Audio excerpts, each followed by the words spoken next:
नेहमीच आपण साधा शिरा करत असतो, तर आज म्हटलं केळीचा शिरा करावा। तर इथे मी 2 चमचे तूप घेतलं आहे, त्यामध्ये 1 वाटी मी बारीक रवा घेतला आहे। रवा आपल्याला छान लालसर भाजून घ्यायचा आहे। बाजूला मी पाणी गरम करायला ठेवलं आहे। 1 वाटी रव्यासाठी मी इथे दुप्पट पाणी घेतलं आहे। तुम्ही अर्ध पाणी आणि अर्ध दूध देखील वापरू शकता।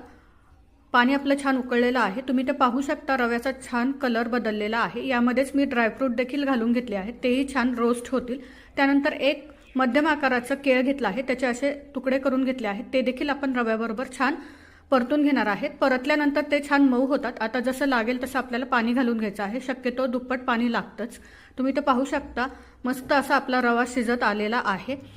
यानंतर आपल्याला जितका रवा घेतला आहे तितकीच साखर यामध्ये घालून घ्यायची आहे। वेलची पावडर घालायची आहे। मस्त अशी याला एक वाफ काढून घ्यायची आहे। खाण्यासाठी तयार आहे गरमागरम असा केळीचा शिरा। रेसिपी कशी वाटली मला कमेंट करून नक्की कळवा। आवडली तर व्हिडिओला लाईक करा, सबस्क्राईब करा। थँक्यू।